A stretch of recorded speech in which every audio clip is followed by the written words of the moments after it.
because sometimes it doesn't. Okay. It's setting up. Okay. Yay. Okay. Perfect. So let me find you. There we are. Okay. So we are here live with Brooke Sullivan, and I'm going to do the formal introduction after we start the live radio show, but we're just starting here in the Facebook group so we can get settled in and waiting for the sound engineer to arrive. And it's just good to see you, Brooke. You too, Lynsie. Hi there. I know. I'm hoping we have time to do all the things. I know that you have so many things that you want to talk about. And this morning after meditation, all these things start to popping in my head. I'm like, oh, I want to talk about this and this and this and this. I'm like, okay, we're just going to have you back on the show. All good. Not short of topics here. Yeah, it's just such a big topic. And, as I was sitting with it this morning, I was thinking, wow, how much I've shied away from talking about like what it is I really do, and what it is that I really lights me up. And I've been kind of skirting around it a little bit or a lot the last few years. And it's like, why is that? Is that just part of that conditioning, yeah. And how, and I probably shared this on the show, how I didn't even know that Tantra was a goddess practice until, I was in para yoga for 5 years and had no idea. Oh, seriously? Seriously. It never came up. You heard, or maybe you heard it and you weren't ready to hear it, because the goddess takes time. We have to get ready. We have to be prepared. Well, no one formally said it ever. No one ever. Oh, formally, I see what you mean. As like, this is a goddess practice. Yeah. Or talked about the feminine, talked about the sacred feminine. None of it. It was just so bizarre that I just didn't hear that. And it wasn't until I started, I think maybe it was in koshas or something like that it was brought up. And then when I started working with Sally Kempton, I'm like, it's really like talked about. Okay, here we go. Here's Voice America. Were you, and you studied with Rod Stryker? That's who you were studying yoga? Yeah. That kind of floors me. I feel like the goddess is always woven in, but it's like, you got to hear it too. It's like, you got to be able to hear its energy or its power. I don't know. That's interesting to me. Yeah. Hi, Voice America. Hello. Good morning. Hey, good morning, Lynsie. How you doing today? I'm doing well. How are you? I am doing well. Right. I think you're sounding pretty good. So go ahead, Lynsie, go ahead and count back from 5 for me. 5, 4, 3, 2, 1. All right, sounds good, loud and clear. And Brooke, hello, how are you doing? I'm good. How are you? Doing well, doing well. All right, go ahead and count back from 5 for me.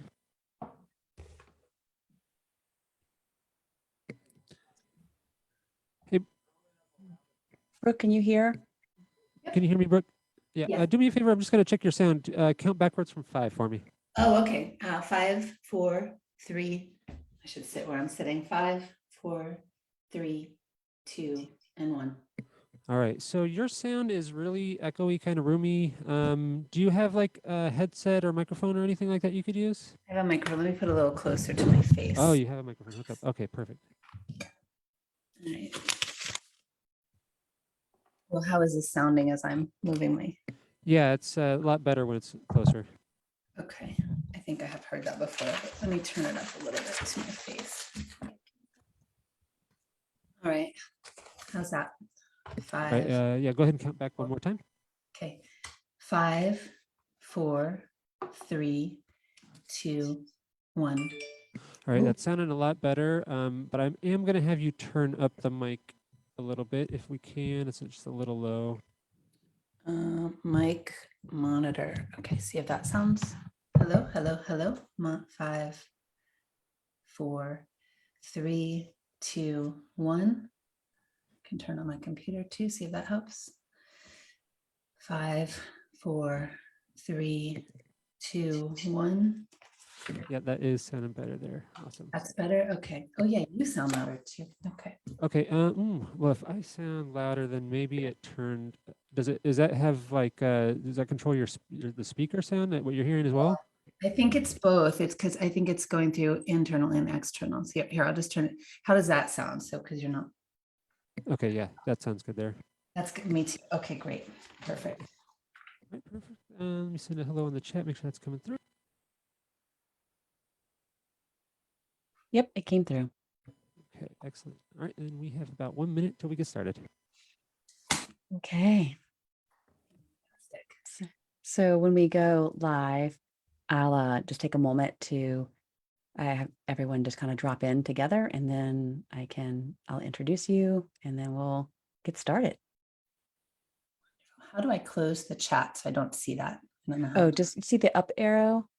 Yeah. You can show, I think you can, Show chat previews is all it shows. I think you can unclick that maybe. Okay, let me see. Did that work? No. Oh well. I will just try to. I wonder how if there is one way to close it, and I'm not quite sure. Yeah, it's So okay. just ignore it because it will be for me anyways. Okay. Yeah. I'm pretty Zoom savvy, so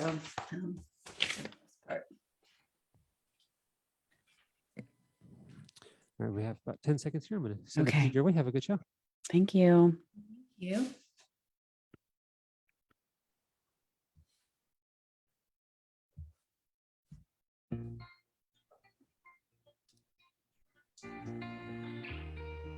Welcome to Women Thriving Unapologetically with Lynsie McKeown.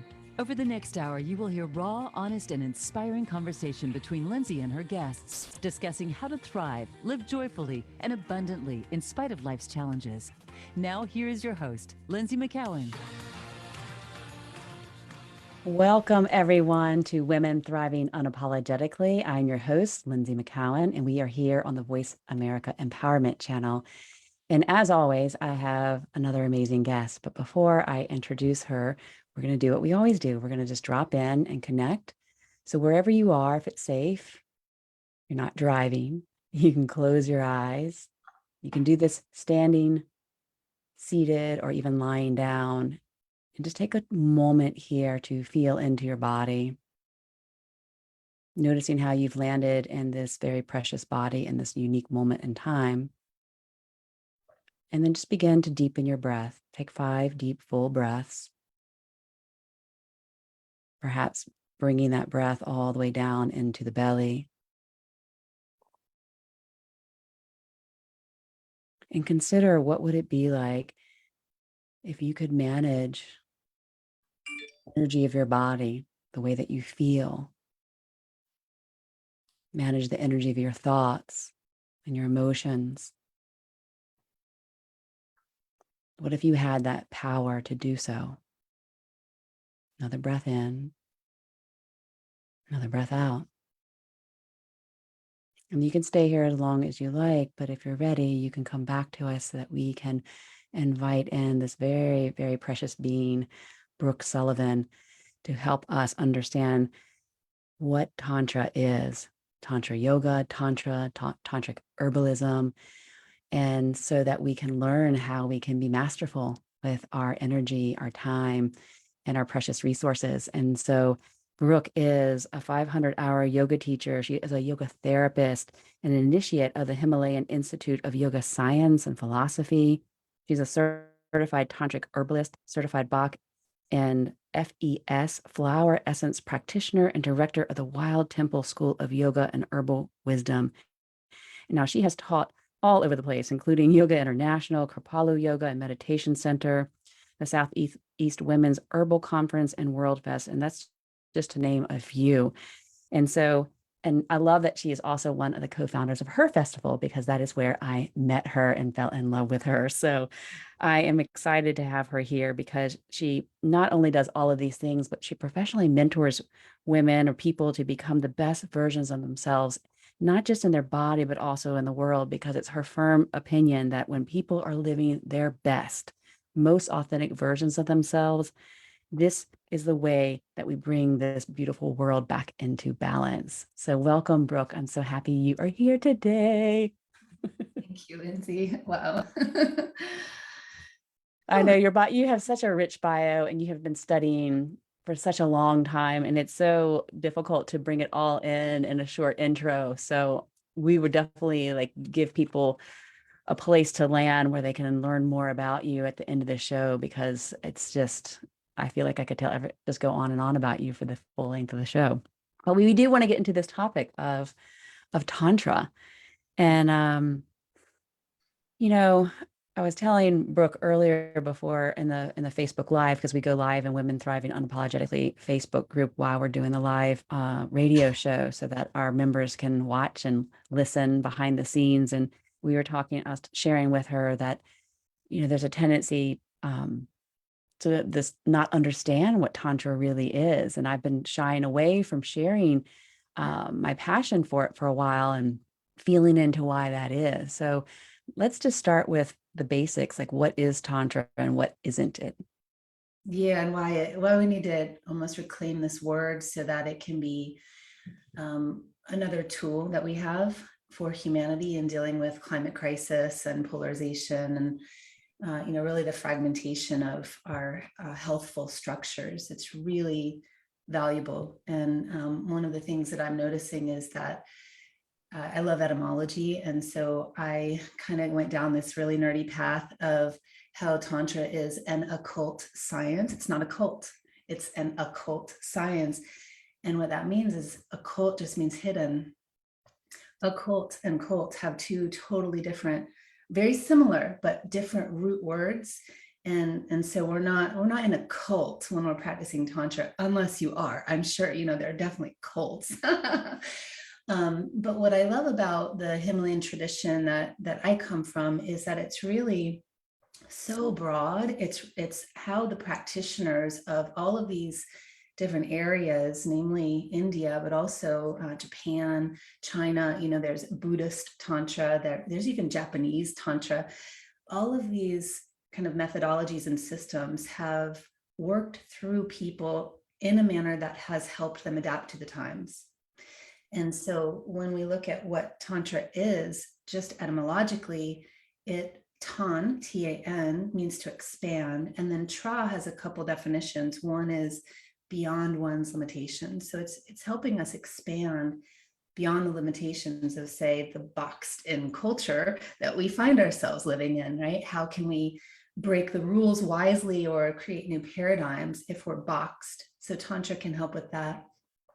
But then the other aspect of that tra is protection. So we do so in a way that's safe. And I love this. This is a big thing that I lean on personally with the tantric practices, because there are a lot of tools and practices out there that are just kind of unwieldy. They're not safe because they haven't been time tested. They haven't been really put through the ringer to make sure there's not, some really negative side effects along the way. And our tradition comes from thousands and thousands of years of practitioner to student, from the embodied experience and the hearts and the hands into the student, adapting through the times, but also through many different cultures of people.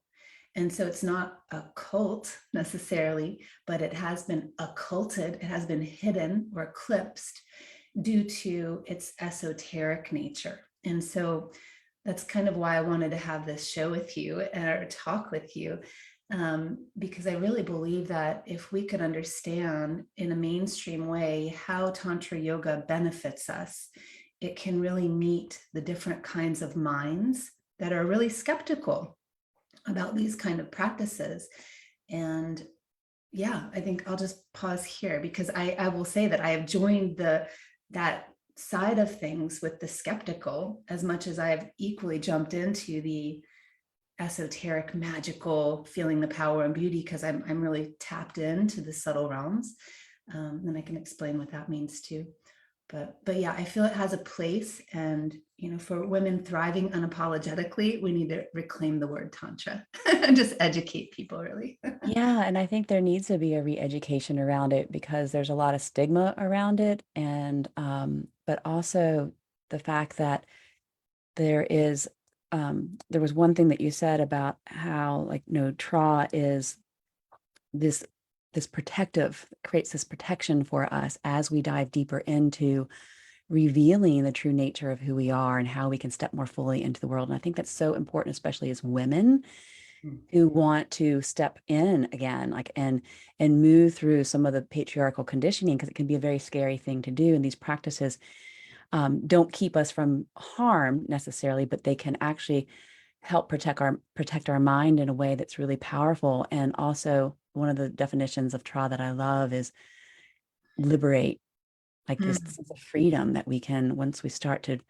really open up to those divine feminine aspects, we can sense a sense of freedom. And at least this has been my experience, because the more that I've been coming around through Tantra as more of a sacred feminine practice, that I'm feeling like this part of myself become more and more and more liberated. I was feeling that way before I even understood Tantra as being more of a feminine practice. And we may or may not have time to go into that. But when I really started to open up to that, there was more liberation that happened, and a sense of more courage coming forward, more resilience, less fear to step in more fully. So Oh, I love that so much. And maybe we should address that just a little bit. Like, the parts of you that have been hidden or occulted were then released through these beautiful tantric practices, or really the formulas. One of the other definitions of Tantra is just technique. It's a formula that works, whether or not you believe in it. You have this A plus B equals C. You do the thing, and then all of a sudden you realize, ooh, I've been hiding aspects of myself, and that does not feel good. And so here I'm in this safe place to explore what are the aspects in me that are hidden, that I'm not even seeing, can't honor, and it's creating suffering. And so for you, it was divine feminine. For other people, it's a broken childhood, right? Or a very traumatic event, or dominant culture. And we use the term patriarchy. I'm starting to use the word dominant culture. It feels good. Because I really believe that there's definitely this lack of feminine awareness, meaning the qualities of the feminine being receptive, connecting, community oriented. Like, we do need to go towards these ways of being to thrive. And our dominant culture does the opposite. It's separating, it's disempowering, it's othering, it leans hard on that egoic tendency of greater than, less than. Like, I'm greater than you, you're less than me, so I can do this thing, or I have more money than you. So I think that this reclamation of the word Tantra and really bringing it into mainstream is going to help marginalized communities and anyone who has felt suppressed, whatever sexual identity or orientation you are, or whatever cultural identity you have, it can benefit you. Thank you for bringing that in. I think that's so important to say that it's for everyone. And it really is about bringing forward any parts of ourselves that has been pushed down or oppressed or neglected or just forgotten. And I also love what you mentioned, that it's for, it can feed those aspects of us that are more mystical and spiritual, but also for the analytical, intellectual, because I have a little bit of both. And I'm like you, I can totally geek out and just like read things. And I love how it just marries with so much neuroscience and so much. It's like the Western science is starting to catch up to the Tantra yoga and philosophy. And it's just beautiful to see that. And then the practices actually make you feel a particular way. So you have both of that, which I think is just a beautiful combination, where it builds, for me, it's built more faith in the practice. Oh, I love, there it is. Yeah. The being able to trust it, right? Trust that it'll work for you when you need it. And that's also what led me to this discussion, to our particular discussion, and really these topics. Do you mind if I share a little story here? I would love for you to share a story. Okay, so I'll just say, when the world was being hit hard in 2020 on every level, and that beautiful analogy of 2020 being able to see more clearly. Like that's really what was happening. We were waking up, and I would throw in an F-bomb here. We were waking up in a very deep way as to how dominant culture and our own habits really have prevented us from thriving unapologetically. And being our most connected, beautiful, supportive, community-oriented people, like we need to be as a human race and with our planet. So when that happened, I lead apprenticeships called the Sage Apprenticeship, and I was closing off one group and about to start another, and I bring them outside, just like the forest yogis. I would sit them outside and we start our practices there under the canopy of trees. And I didn't realize I'd gotten bit by a tick. So we're also in panic mode, because that's the time when the news was like, get all your toilet paper, do all this, the world's going to shut down. There's this crazy pandemic going on. And so we weren't really my husband, he did the toilet paper thing. I thought that was hilarious. But I was instead like, okay, I went into survival mode of, let me make sure I have buckets of grain and sugar and beans, just in case the structure runs out of food, I'll at least have my staples. So here we have this heightened collective fear, right? And then I had my biggest fear happen that was very secret. I got bit by a tick. I didn't realize it.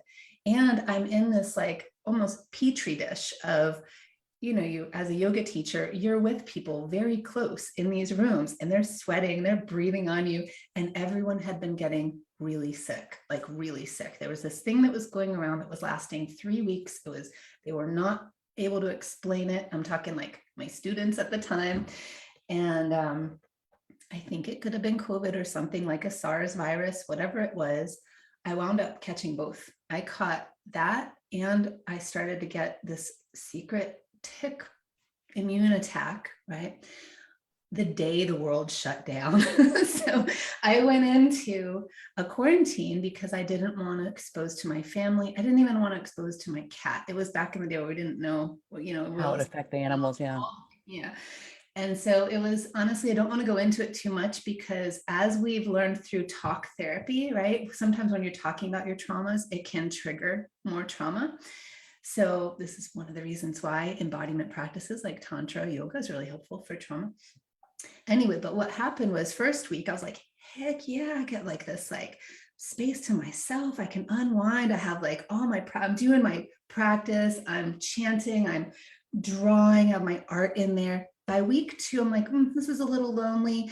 And the news is just, about Italy, right? It just didn't stop. And so I'm like heightened fear. I'm still not even cuddling with my cat. Haven't seen my husband or daughter. They're just leaving food outside for me. By the 3rd week, that's when my immune system just couldn't beat that virus that was going around. And I was working with an acupuncturist on the phone with plants. And so we were trying all of these ways to help me beat this thing. But I didn't think I was going to make it 2 times. 2 times, I actually kind of just held on to the sheets when I went to sleep, not being able to breathe. And so that was really scary. And I remember what held me through the night was my mantra. Anyway, when I came out of that experience, it was fire season. So the fire started to hit, apocalypse in California. We had black skies, power outages, smoke. So I didn't get a reprieve. And I didn't trust my practice anymore. And I didn't trust the plants.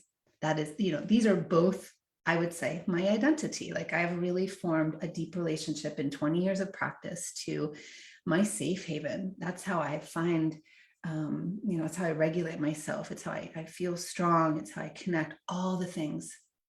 And it was ripped from me.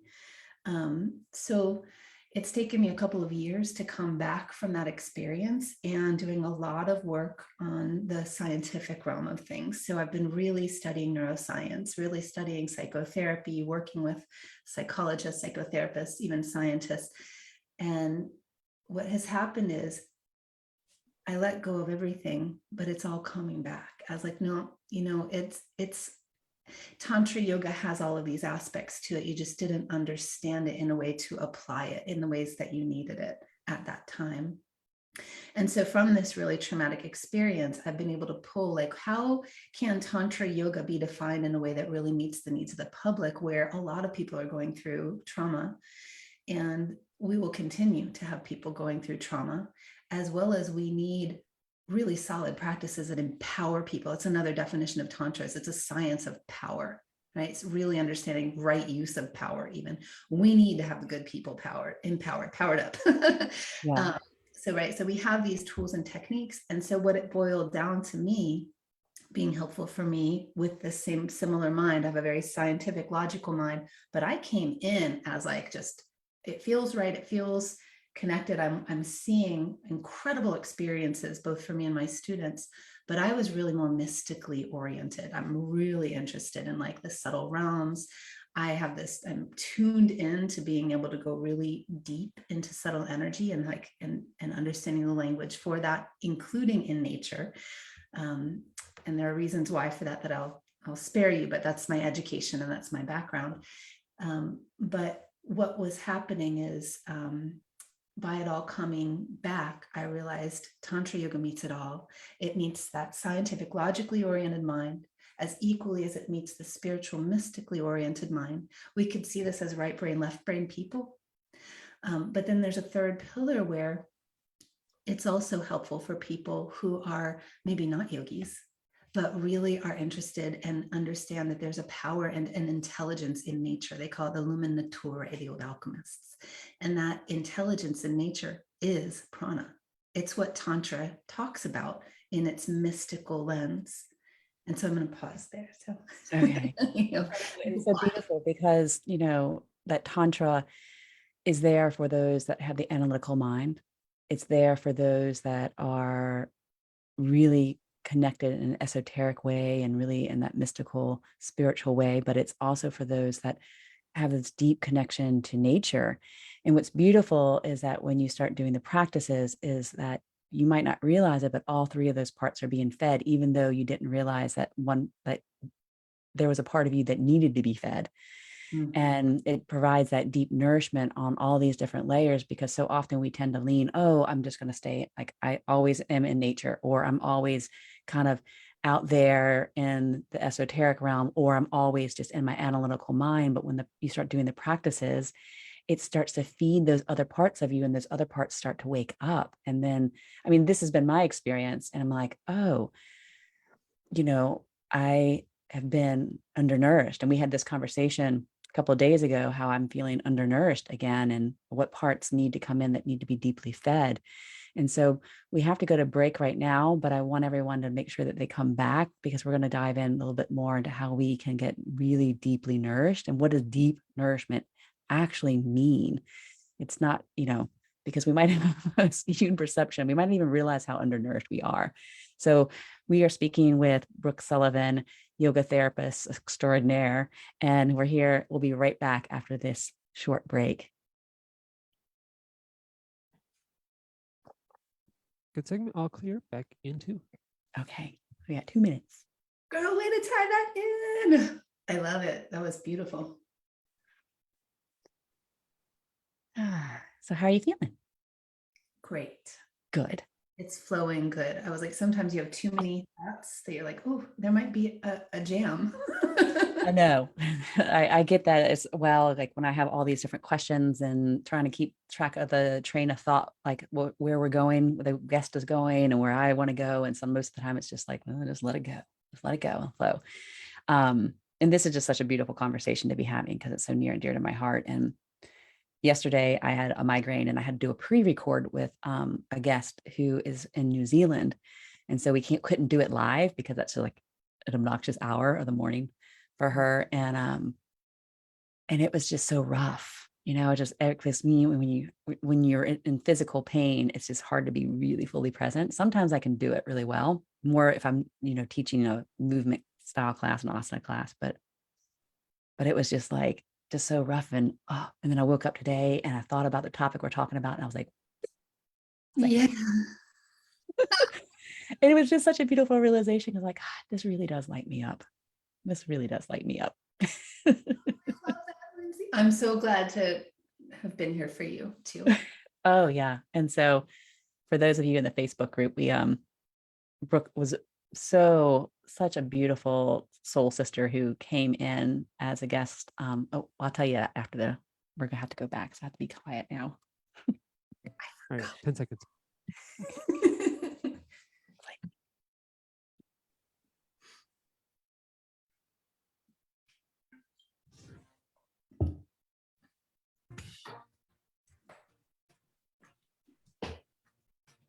You're listening to Women Thriving Unapologetically with Lynsie McKeown. Have a question for Lynsie or her guests? Want to share your story? Email Lynsie at thrivingunapologetically@gmail.com. That's thrivingunapologetically@gmail.com. Now back to the show. Here again is Lynsie.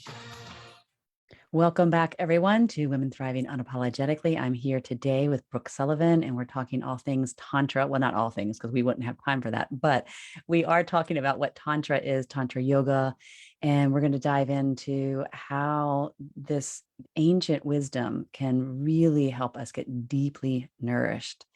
And I think everyone out there would probably raise their hand if I asked, do you feel deeply nourished right now? And what does that even mean for you? What does it mean for you, Brooke, to be deeply nourished? Yeah, I love that so much. So deep nourishment for me means connection, connection to self, connection to others. So relationship, which is definitely a big piece of Tantra, is like building relationships, nourishing relationships. But also connection to that formless love that's how I kind of envision it, this formless love force or waves of beauty and bliss, which is the divine, that intelligence of nature and beyond. And so it kind of leads me into another focal point of Tantra. If it's okay that I share this right now. Of course. Okay. So I've started to work on this methodology called Tantric Herbalism. And one of the pillars, I would say the main pillar, is on this tantric concept called pushti. And pushti is the deepest nourishment at a cellular level, the deepest connection at a cellular level.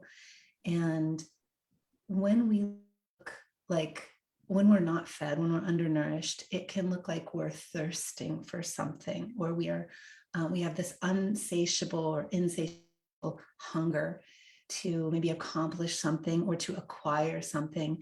And we're seeing this in dominant culture as greed and power over and manipulation.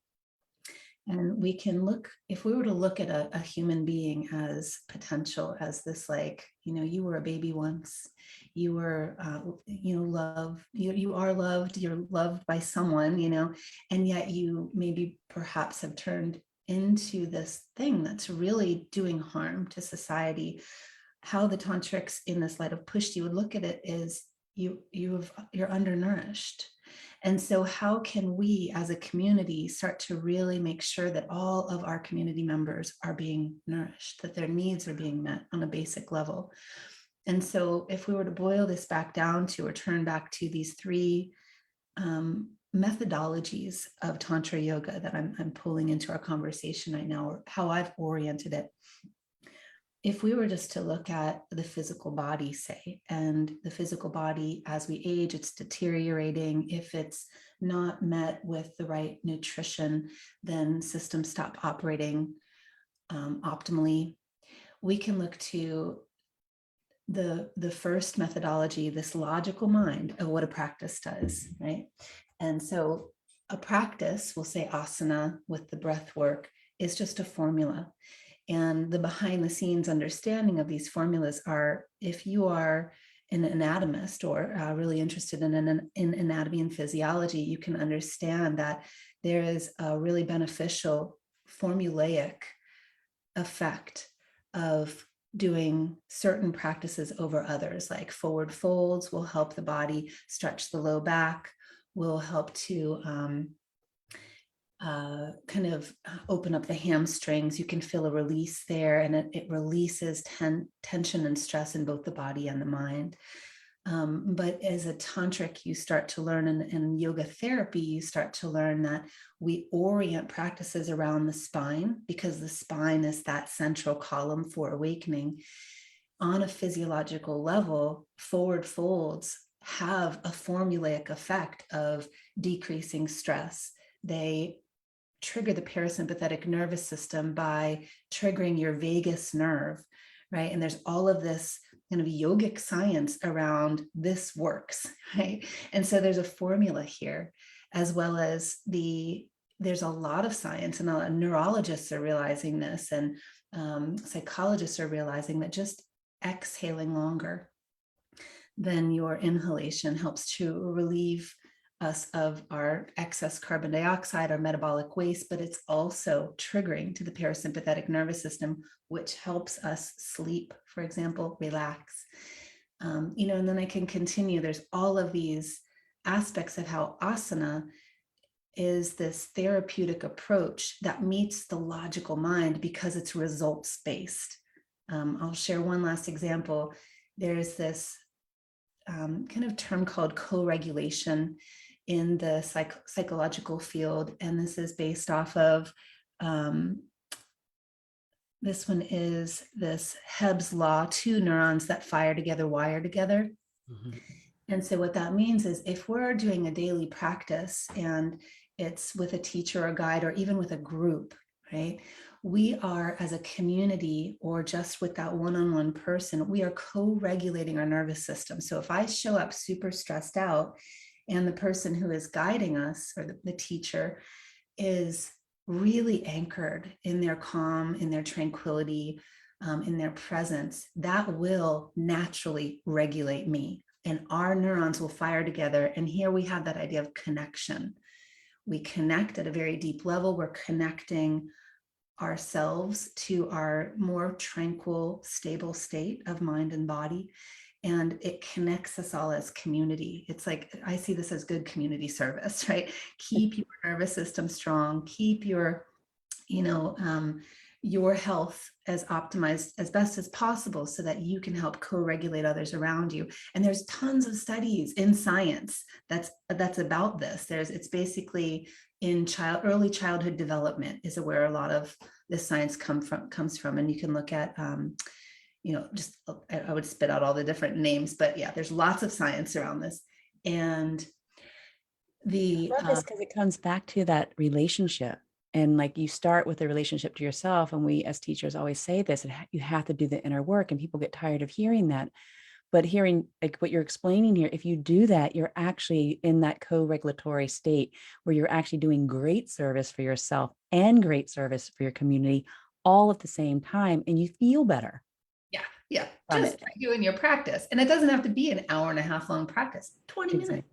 Yes. And let's say that again for everyone out there, because when I first started practicing yoga, I felt like it had to be an hour and a half, and anything shorter. And, if I wasn't sitting longer than 45 minutes in meditation, I wasn't really meditating, or I wasn't really doing a practice. And unfortunately, I carried some of those thoughts and beliefs into when I became a teacher. And so it doesn't have to be that long if you can really understand the science of it, understand how the energetics of it. You can have actually a very short practice. And I love how you mentioned that the Tantra practices are really around the structure of the spine, because I didn't know that with my first teacher training. And then, once I started doing the Tantra, I was like, oh, this is why I feel so different when I do these practices, is because it's not about a standing pose or seated posture, or, a prone or supine posture. It's really about, how am I orienting myself around this main energetic channel of the spine and creating these amazing energetic effects. So it was kind of mind-blowing for me. And then it helps with that right use of power. Like, I'm starting to unlock power centers. How am I going to use this now? I want to land in on your mind-blowing, but first I want to share, this is one aspect of nourishment, just to tie it back to the question, right? So if we are lacking in our ability to really feel safe, right? That's what that co-regulation does, in our ability to relax or even sleep, right? We're getting nourishment just by doing the practices. Now you tapped into like a third, maybe we're even at fourth definition of Tantra now, which is the energetics. And you talked about being mind blown by, if a practice is oriented around the spine, which Tantra really, our Tantra Yoga of the Himalayan tradition, it's dedicated towards, then we're starting to lean into now that mind blowing of the analytical, logical. Let's get into the right hemisphere of the brain. Let's look to the people and the aspects within us that crave the magical, that crave the mystical, or are already tapped in that way.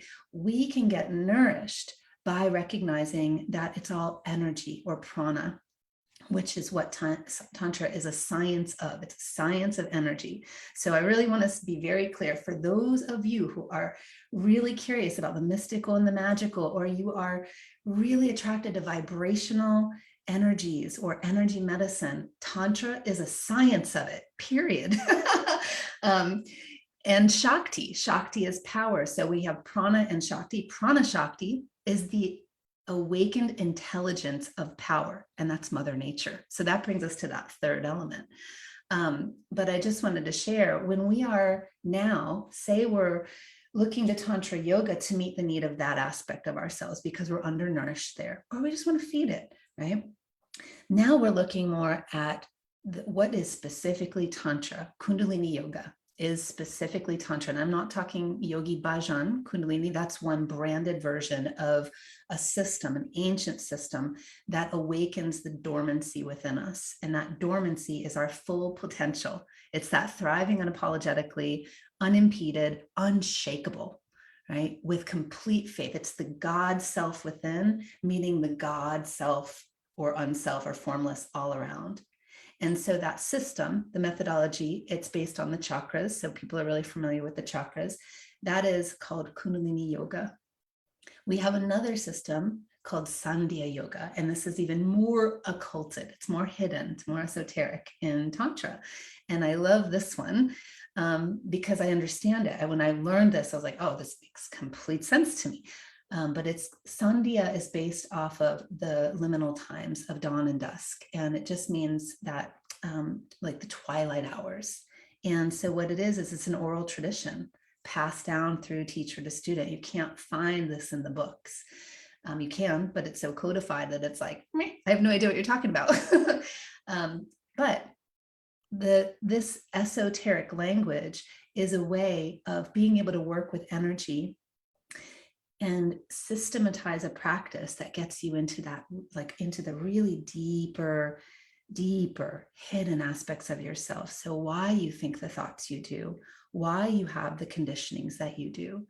So it goes into the deeper realms. And I would also say the deeper realms of earth. So if we're working with connecting to nature, it's a system based on energy that connects us to, we would say, the deeper reality, right? Which I believe is incredibly sacred and holy. And when we learn how to access that and to understand that, we're no longer afraid of that.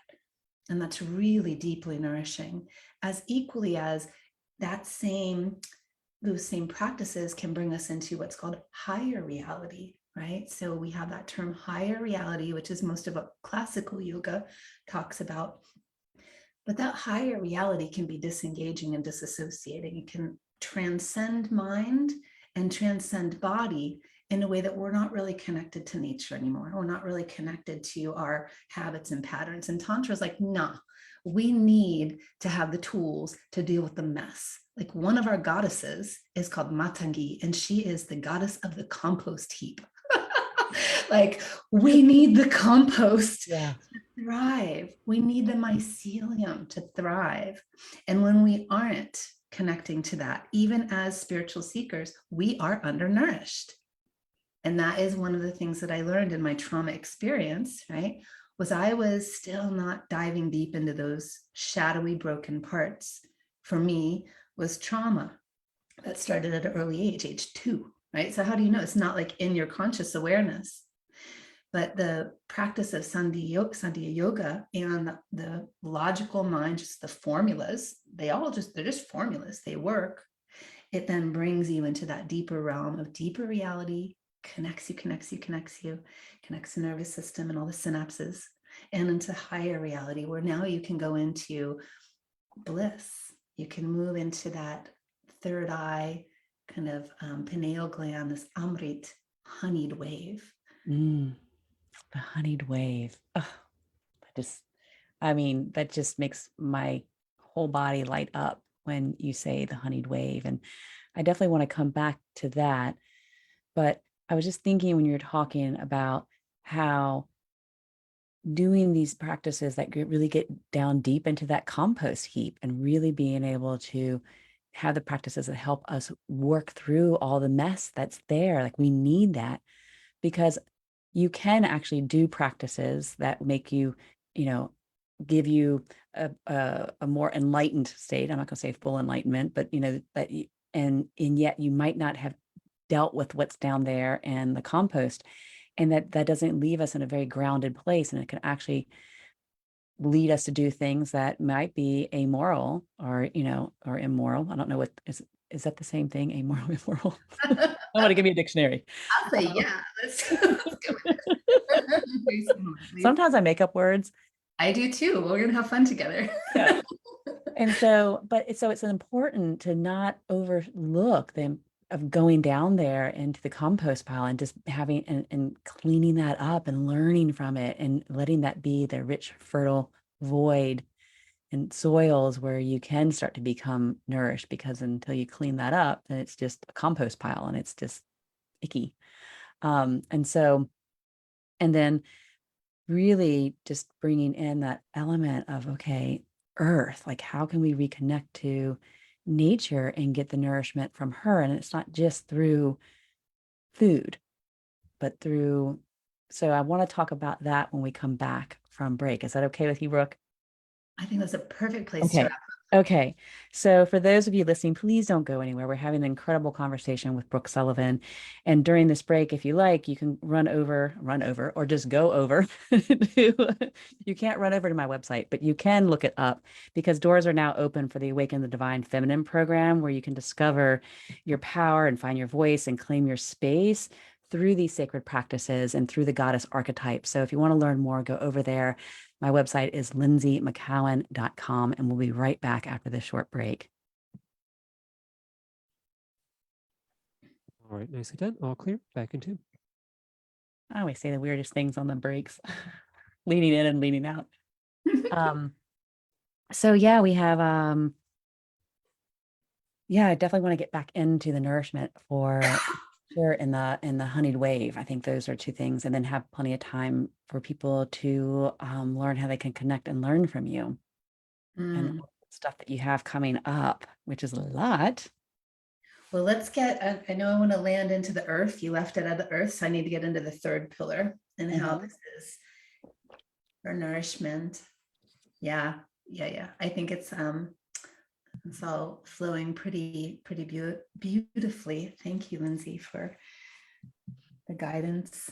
Yeah, well, thank you for being here. Like what I was saying before on the last break, is that Brooke showed up quite last minute. I think I called you on Saturday, or we connected on Saturday, and I was telling you about how things were not unfolding very well for this week for the show, and you offered to come right in. And so there's a lot that needs to happen behind the scenes in order to pull a show together. So I appreciate you so much for saying yes. And I remember Tracy Stanley, when I asked her to come on the show, I was a little surprised, and she's like, no, you always say yes to your dharma. Oh, I love her so much. Yeah. So I feel that your dharma is to share these pillars and these practices, because you have such a rich and beautiful way of articulating them that really lands in the mind and the heart. Thanks, Lynsie. I really appreciate that. Yeah. Here we go. 10 seconds. Last segment.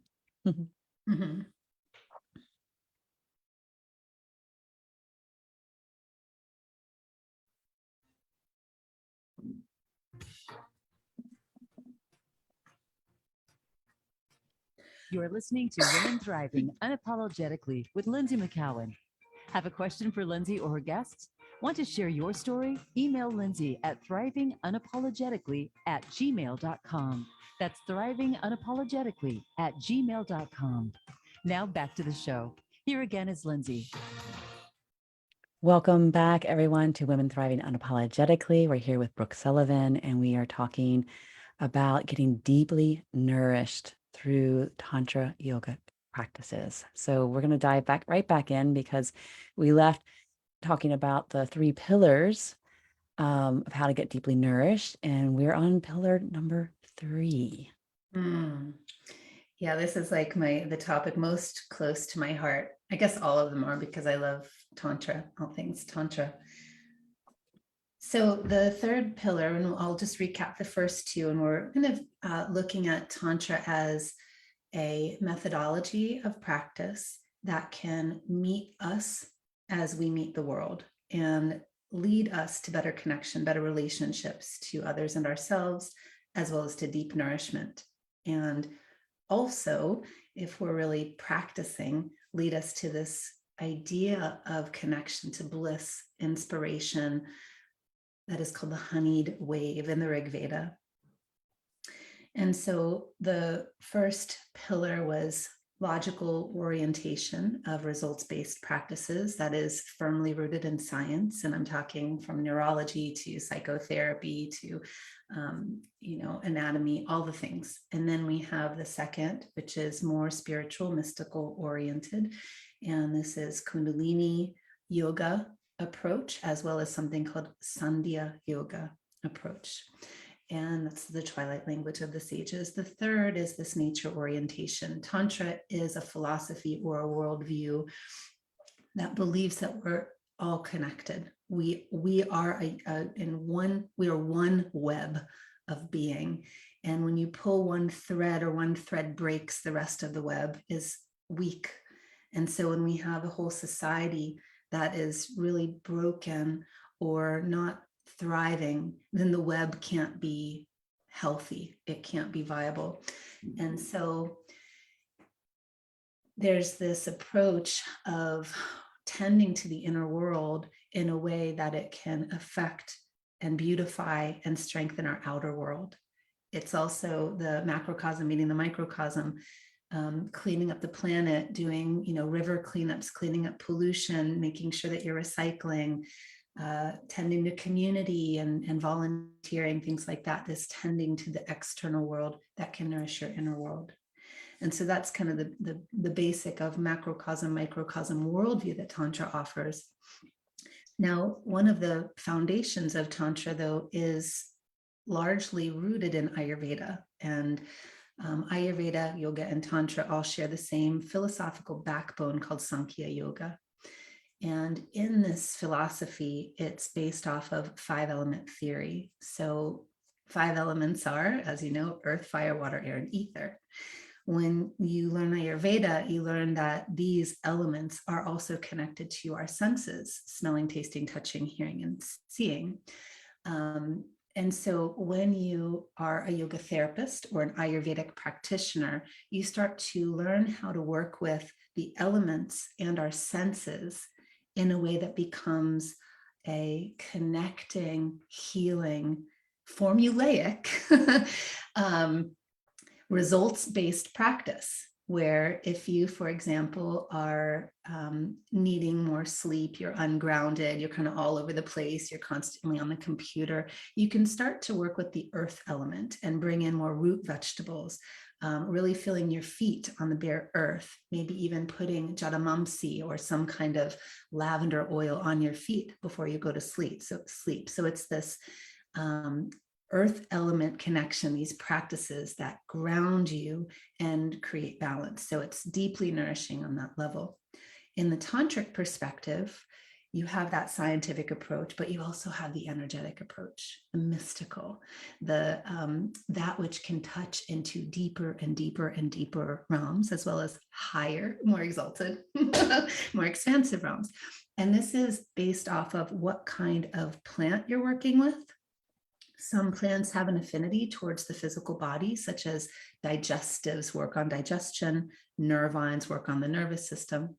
But then you also have certain plants that might work more on the subtle body, such as your energetic seats that Ayurveda calls and yoga calls the vayus, as well as maybe even more on your emotional level or mental level. And one of the modalities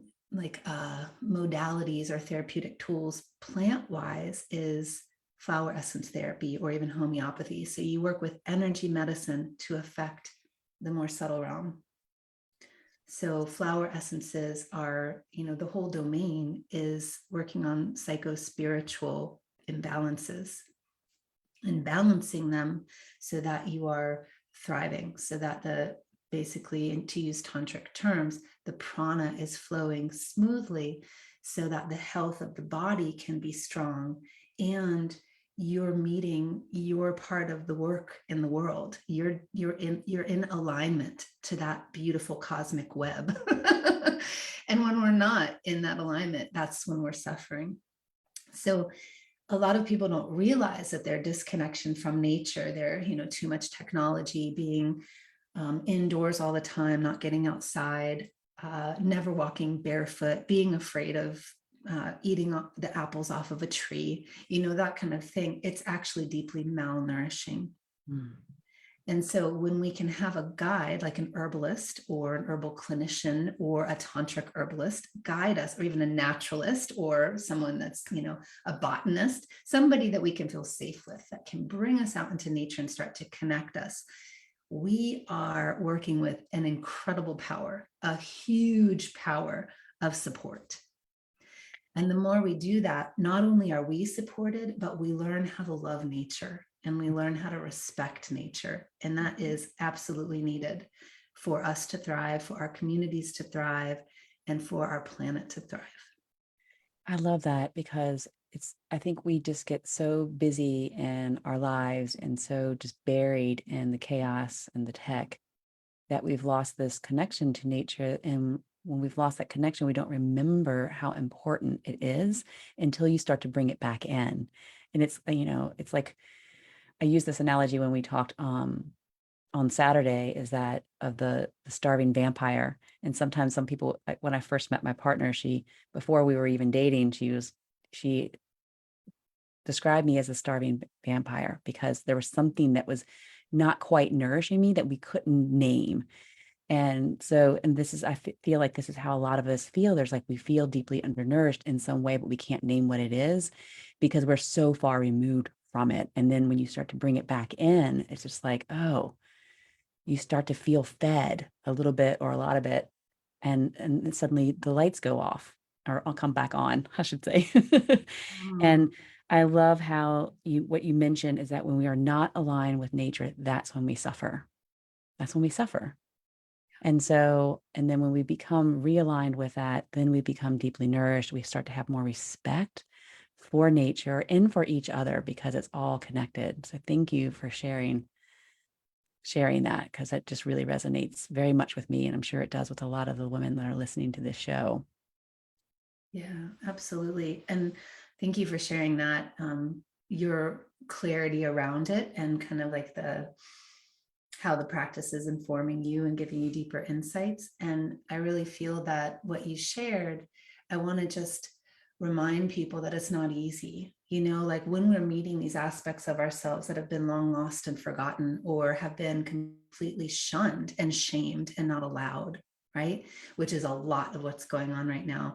It's really uncomfortable to look at that part of yourself.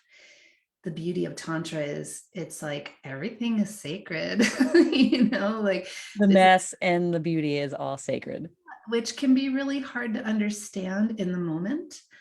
We did have one Facebook question, which was how, I think it was a Facebook question somewhere, someone asked, are these traumas necessary for us to learn, right? I put that in there. You put that in there, okay. I put that in there in response to Inga's comment, like, do we have to go through the suffering? Yeah. And so, sorry, I just interrupted you. Can you say that again so it's clear? So do we need to go through the suffering and the challenges in order to, reclaim these parts of ourselves, or to really wake up to what is deeply nourishing and what is important? Yeah. And I would say throw the word need out the window. It's just happening, like whether or not we want it, we need it. That's kind of in the realms of the mystery. It's happening to some, it's not happening to others. We learn through our own experiences, as well as we equally learn through the people that we love and we're connected with. So I think the more we connect with other people and the more we're really presencing and paying attention, the less we have to go down the same path they did. Like I see you, ooh, that was messy. I'm not going to do that thing. But then there's this, I'm avoiding this part of myself. And there's a teaching in Tantra, it's from the Hatha Yoga Pradipika, called the 3 fires, where it's a spiritual fire, an environmental fire, and a physical fire. If you don't do the work to meet that part of yourself, to align, to live in your dharma, right? Dharma is aligned living with nature and what you're meant to be, like really who you're meant to be in this world. It's not always work, right? It's not always career path. It's just aligning to like yourself so you can really be real and authentic. But when you're not doing that, life will teach you, and it'll be environmental like fires. It'll be spiritual like cancer. It'll be spiritual like a death, or cancer could be a spiritual experience, but it could also be physical like COVID, right? Near-death experiences. So I want to take you through like really kind of land these teachings home. Is this okay? Can I? Yeah, we have only a couple minutes left, so let's do that and make sure we have time so everyone can know where to find you. Okay. Well, so I think I can do this together. October 14th through 17th, it's coming up. I'm teaching at Kripalu Yoga Meditation Center in the Berkshires. And what I'm teaching is really based off of these 3 things. So it's nature and alchemy for the mind, based off of the lunar practices of that kind of second modality technique, that mystical technique of Sandia Yoga. And so my approach is this. We're going to start with where people are at. People know asana here at a yoga center. So we're going to actually do practices that are oriented towards the mind and the moon, because it's a lunar practice. So what that means is forward folds, relaxing the parasympathetic, getting into the parasympathetic nervous system, strengthening vagal tone, co-regulation, all of those formulaic things that make sure we're sleeping well, make sure that the body is not stressed. And I'm going to teach a number of different formulas through the asana of Tantra Yoga and how to do that, along with a mantra that's going to be geared towards the mind, right? Then we move into the more mystical part of the practice. And this is the lunar teaching. Like, what does that mean? So the mind is, in many cultures and in this specific system, is representative of the moon, just like the sun is the symbol of the soul, right? So when we have lunar practices, we are looking towards being able to shift our mindset, to see differently, to shift our perspectives. And there are techniques that we can do to do that, as well as we can get into the more subtler realms to start to see where we are holding on to old patterns and release them.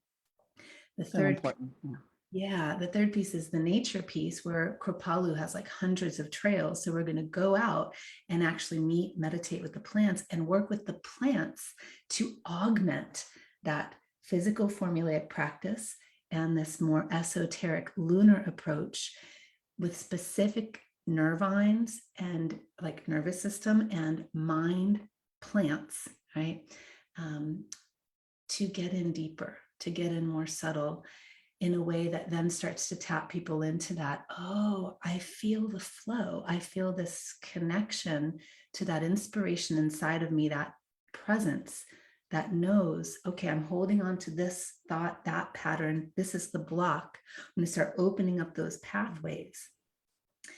And so I love all of this, because I mean, we're right at the end of the show, and we can continue this conversation in the Women Thriving Unapologetically Facebook group if you want to jump over there. but it's just bringing it all together so it becomes this very embodied experience so that you feel it and you know it once you can feel it. And so I love how you tie all of those pieces together. And I know that this is on your website, thewildtemple.com. Did I get that right? Yeah, thewildtemple.com. So definitely go to Brooke's website because it's beautiful and all of her stuff is there. And she has a lot of other things coming up, including some classes that are a hybrid online, because she's based out of Asheville, North Carolina. So if you're there, you can go drop in her class, or you can practice with her online, because it's remarkable to be able to experience these practices, because it is a very unique and special way of practicing yoga and yoga philosophy, and just diving deeply into the practices that can really awaken you in a beautiful way. And so we're going to go over to the Women Thriving Unapologetically Facebook group to continue the conversation. And thank you so much, Brooke, for being here today and just feeding me. This has fed me so much. So I appreciate that. And for all of you that are listening, just know that we are here every Thursday, 10 a.m. Eastern, 7 a.m. Pacific, on the Voice America Empowerment Channel. And everything is on demand as well on all your favorite podcast sites. And if you do want to watch behind the scenes, be sure to join the Women Thriving Unapologetic Facebook group, where we will be after every show with our guests. So until next time, many blessings, my friends. Blessings.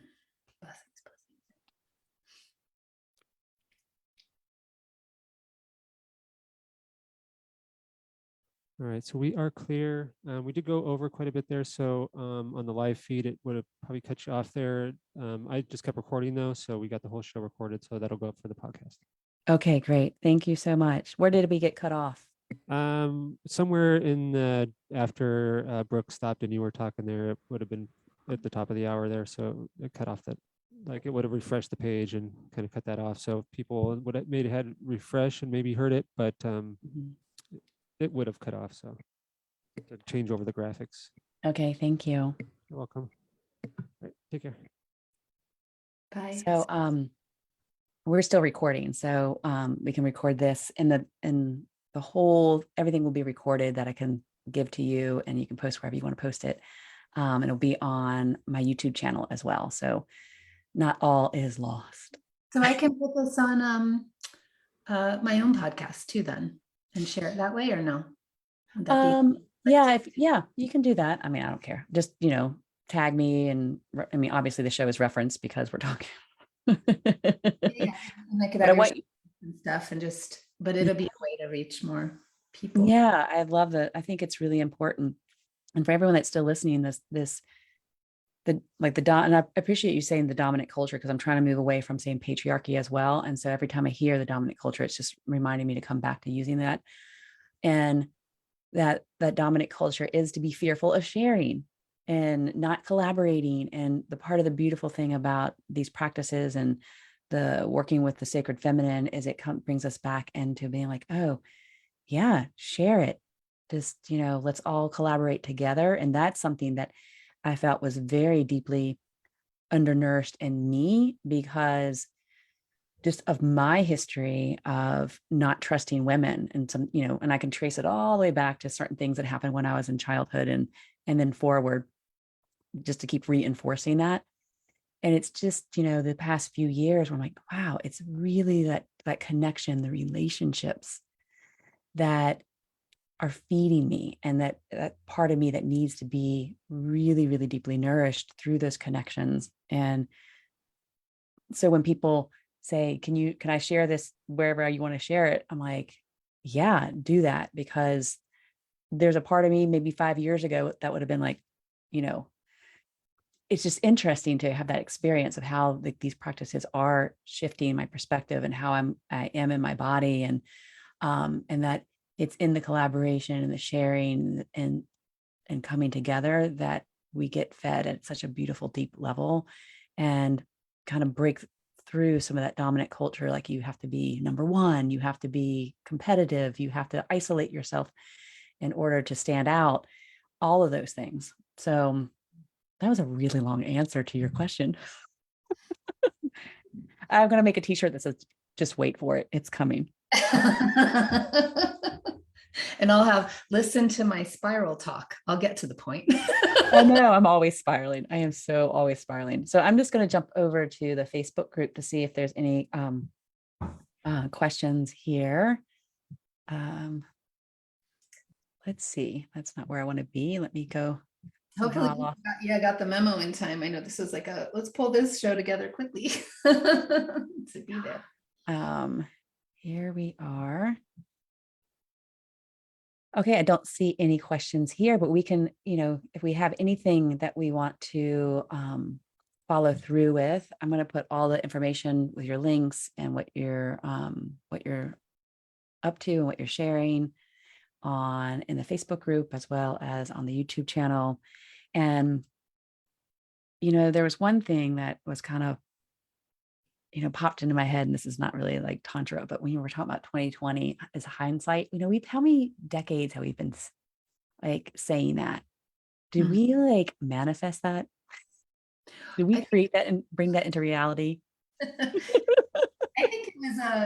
think we were forewarned. People who are very in their present body, in their minds, and they're paying attention to the scientists talking about climate, or the recognition that we are in a commodified mindset that is dedicated to overconsumption and of empty calories, say, on every level. Like, when we're noticing that, we know there's going to be a tipping point.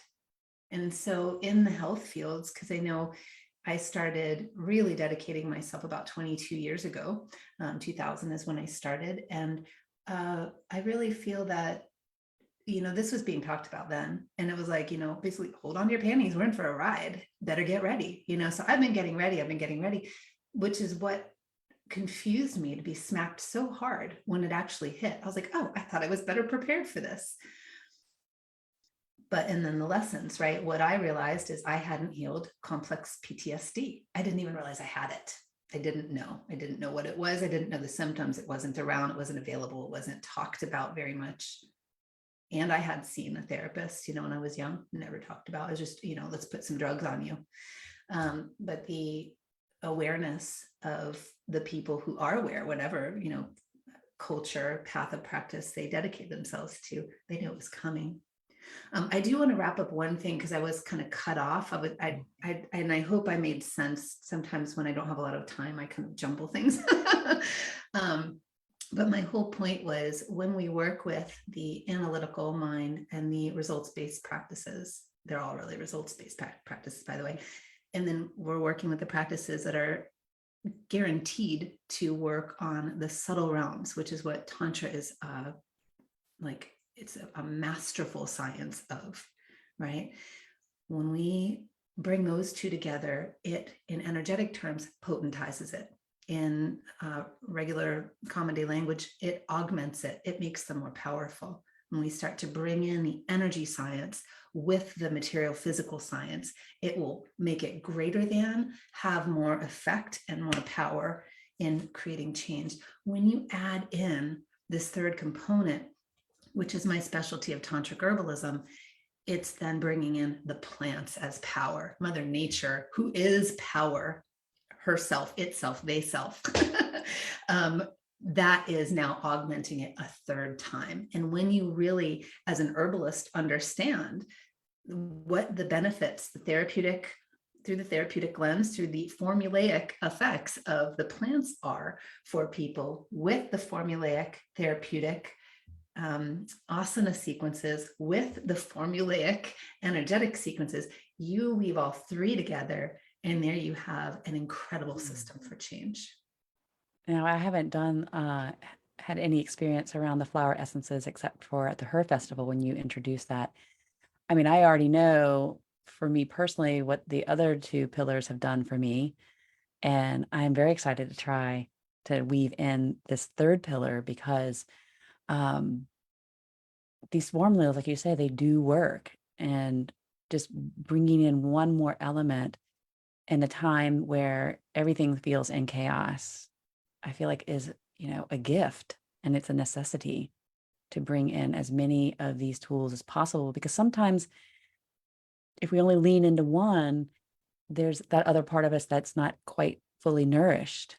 And so, and it will feed us for a while, but then after a while, people might experience a dullness maybe around their practices. And then it might be because this other piece isn't there. And when we bring that in, it not only nourishes that undernourished part, but it starts to feed the other practices again and refuel your asana practice, refuel your meditation, because, you weren't fully nourished and bringing all of that together in the other practices. Am I making sense with this? I feel like now I'm jumbling.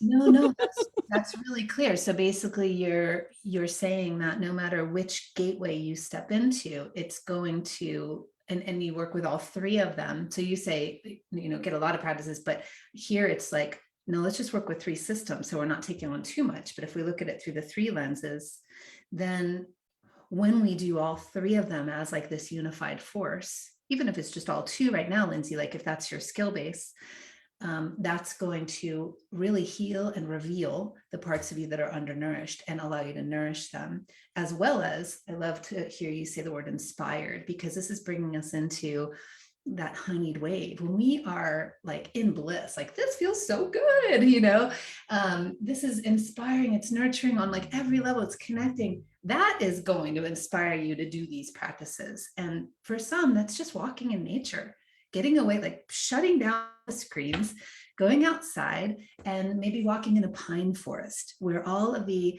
aromatics are building your immune system. I mean, there's science behind this. Strengthens the immune system, strengthens clarity of mind, invokes peace and calm, brings you to a state of connection. Now you're inspired. Now you're fueled.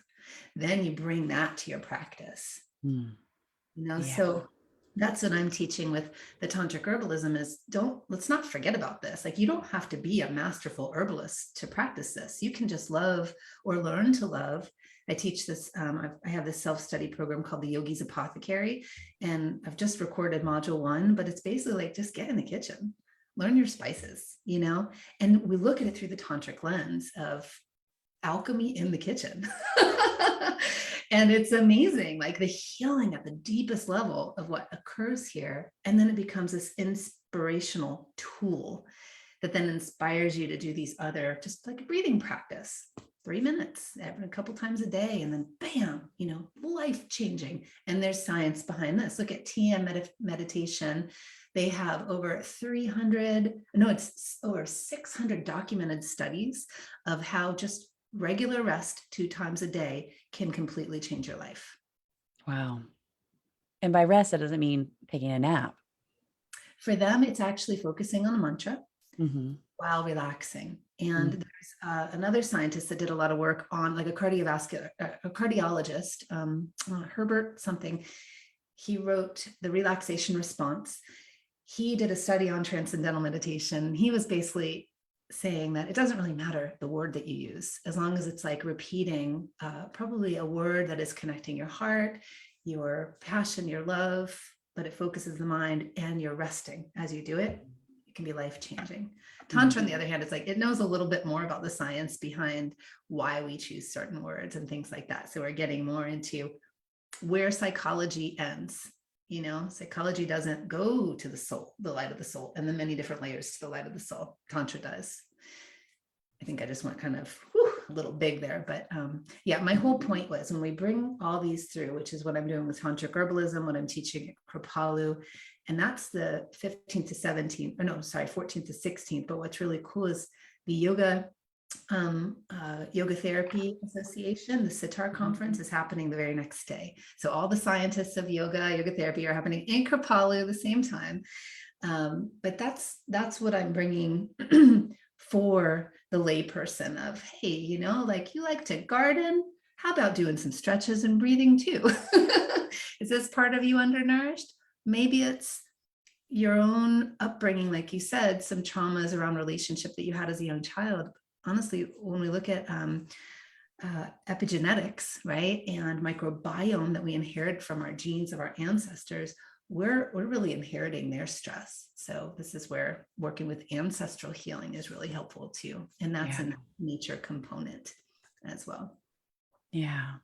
And there's just so much there. And I don't want people to feel like overwhelmed, like, oh, that's just so many different things I need to be working on. And I'm already so busy, but it can be very simple to start with the 3-minute breath a couple times a day. To start with maybe some curiosity, go to the, what is it called? The Apothecary, the Yeah, the Yogi's Yogi Apothecary. Apothecary, or Yeah. my stage apprenticeship, which is like, here, we're going to do it systematically, starting at the foundation, introduce the asana, then let's bring in the energetics, let's bring in a little bit of nature, but you do it in bite-sized pieces. So it makes sense in a lecture. Digest it.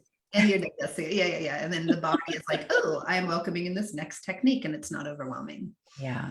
Too much all at once is like a fire hose, and it's very difficult to digest it. Just take your time. I know, I get kind of geeked out on things and I want all to absorb all of it at once, but I also know myself. I'm like, okay, I just need to do a little bit at a time so that it becomes deeply integrated and I do feel well fed from that. So thank Yeah, you. Patanjali says that dig one hole deep instead of many holes.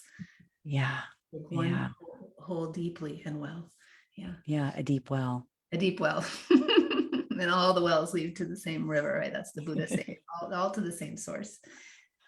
Yeah. So I really super appreciate you coming on with very short notice and bringing such a beautiful, beautiful conversation. So I'm deeply appreciative of that. And I do hope that we can have another conversation on the show in the future and to stay in touch and see how we can support each other. I would love to do that for you. Absolutely. Yeah. And ditto. I want to hear how all of your, your goddess connections are going, the goddess archetypes. It's beautiful work. Yeah. I just absolutely love this program that I'm leading, and it's just incredible. And sometimes I feel like it's difficult to explain to people because as you like with your offerings, it's so much.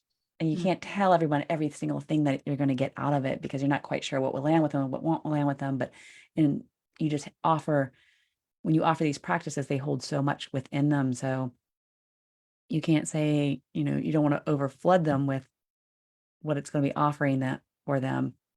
But is it offering them empowerment? Yes. And nourishment and rest. I'll just go with those three then. Who wants empowerment, nourishment, and rest? Hello. Bring me in. Bring me in. Yeah. And it's also the connection, the women that are coming together. I think a lot of them are very surprised at how much the community is a big part of the transformation that happens. I think it's also because we've been, as women, oftentimes separated from sacred circles with other women, and we realizing at a deep soul level that, oh, this has been lacking, So, I mean, that's what I shared with you that I felt like was lacking. And so, well, I started creating it. And thank you for doing that, because it's needed. Yeah. Okay, my dear. Well, thank you so much. And I will be sharing all of this with you shortly. I'm just going to go ahead and stop our